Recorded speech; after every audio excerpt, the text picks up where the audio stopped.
Well, Iran's President Hassan Rouhani says Tehran is opposed to the presence of foreign forces in the Middle East region. Rouhani made the remarks in a meeting with his Afghan counterpart Hamid Karzai in Tehran. He also expressed Tehran's concern about the tensions created by foreign forces in neighboring countries and said the security of Afghanistan must be provided by Afghan people. President Karzai praised Iran's cooperation with Afghanistan and urged closer economic and security ties with Tehran. Karzai has also had a separate meeting with Foreign Minister Mohammad Javad Zarif. Tehran and Kabul have announced plans to sign a long-term pact to boost cooperation and friendship between the two countries.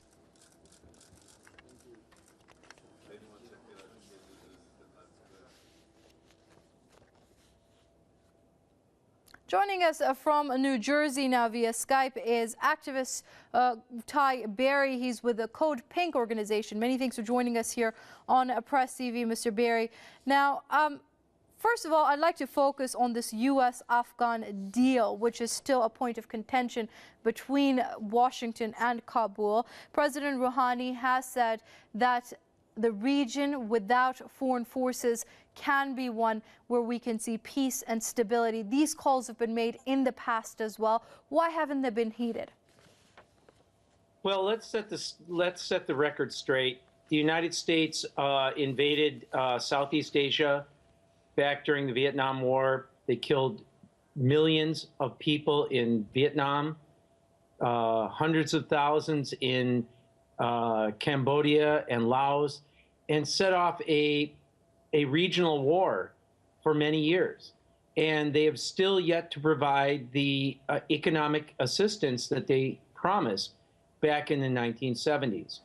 The United States should pull out of Afghanistan. I think that Afghanistan should be looking to its regional partners, such as Iran and Pakistan, for its economic and military stability.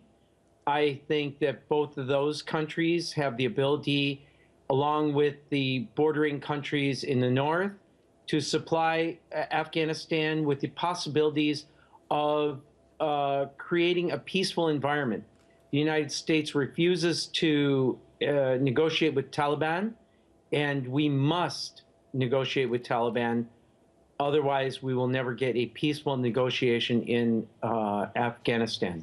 Right. So if as we agree that a continued U.S. presence on Afghan soil is not conducive to stability for the country, then why is the U.S. so adamant to keep its forces there beyond 2014? Well, obviously, the United States has an imperialistic idea about this. I'm surprised at Barack Obama. I was very surprised that Barack Obama was able to make a negotiated deal somewhat with the Rouhani government. Obviously, the Rouhani government is bending over backwards to allow the United States to save face in this situation. But what I see right now is that 4 people recently died in San Francisco because of exposure, because the United States does not treat its citizens with the respect of allowing them to have a decent life.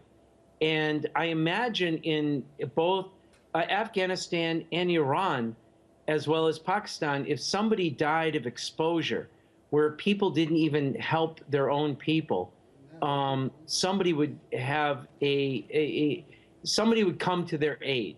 Whereas in the United States, we spend all our money on military. We want to build up our military. We refuse to back down. It's time for the United States to pull its troops out of Afghanistan and to allow the regional players to deal with the situation as it is, because the United States will leave Afghanistan and will leave it with nothing. That is the history of the United States. Okay, that was activist Ty Berry with Code Pink. They're joining us via Skype from New Jersey. It's always a pleasure having you with us here on Press TV, Mr. Berry.